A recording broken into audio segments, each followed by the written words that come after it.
Assalamualaikum warahmatullahi wabarakatuh. Kami dari kelompok 7 ingin mempresentasikan hasil susunan makalah kami yang berjudul Penentuan Biaya Selama Siklus Hidup. Jadi, di sini kami akan menjelaskan tentang hasil makalah kami, yaitu yang pertama, menentukan biaya selama siklus hidup bisa disebut life cycle costing atau LCC. Yang lebih gampangnya yaitu adalah penentuan biaya selama siklus hidup, yang artinya cara hitung semua biaya dari bayi sampai mati sebuah proyek. Nah, produk atau aset bukan cuma hitung biaya pas beli ataupun produk saja, tapi dihitung dari awal muncul ide sampai dibuang ide tersebut.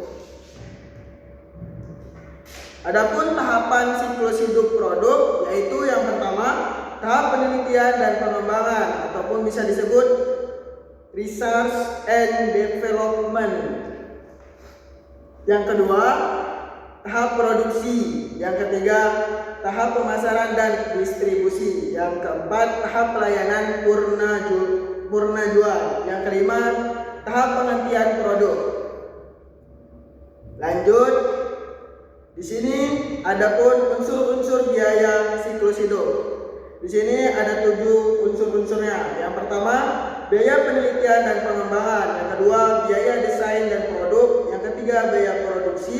Yang keempat, biaya pemasaran. Yang kelima, biaya distribusi. Yang keenam, biaya pelayanan purna jual. Yang ketujuh ataupun yang terakhir, biaya penghentian produk. Baik, akan dilanjutkan oleh saudara Audur Pakri sana. Baik, yaitu metode perhitungan life cycle costing. Metode perhitungan life cycle costing dilakukan dengan mengidentifikasi dan menjumlahkan seluruh biaya yang timbul selama siklus hidup suatu produk, berbeda dengan metode akuntansi biaya tradisional yang umumnya hanya berfokus pada biaya produksi.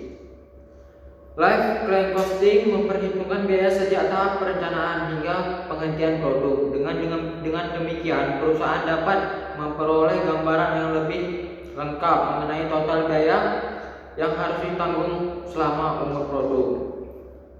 Masuk manfaat life cycle costing yang pertama yaitu membantu pengembalian keputusan strategis. Yang kedua, mengendalikan biaya secara menyeluruh. Yang ketiga, meningkatkan efisiensi operasional. Yang keempat, menentukan harga jual secara tepat. Yang kelima, meningkatkan daya saing perusahaan. Dan yang keenam, mendorong inovasi produk.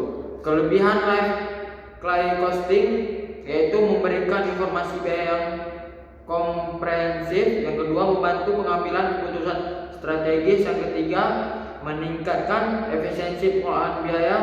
Yang keempat, mendorong inovasi dan perbaikan produk. Dan yang kelima, meningkatkan daya saing perusahaan. Kelemahan life cycle costing yaitu membutuhkan data yang banyak dan akurat. Yang kedua, sulit memperkirakan biaya masa depan. Yang ketiga, memerlukan sistem informasi yang memadai. Yang keempat, penerapannya relatif kompleks. Dan yang kelima, kurang efektif untuk produk dengan siklus hidup pendek. Contoh penerapan life cycle costing yaitu penerapan life cycle costing dapat ditemukan di berbagai sektor industri seperti manufaktur, teknologi, konstruksi, dan otomotif. Metode ini digunakan untuk menghitung seluruh biaya yang timbul selama umur suatu produk, sehingga perusahaan dapat mengetahui total biaya sebenarnya dan menentukan strategi yang tepat untuk memperoleh keuntungan maksimal. Dan yang terakhir yaitu kesimpulan. Life cycle costing atau LCC, penentuan biaya selama siklus hidup, merupakan metode akuntansi manajemen yang digunakan untuk menghitung dan menganalisis seluruh biaya yang timbul selama umur suatu produk, mulai dari tahap penelitian dan pengembangan, produksi, pemasaran dan distribusi, pelayanan purna jual hingga penghentian produk. Berbeda dengan metode biaya tradisional, yang hanya berfokus pada proses produksi.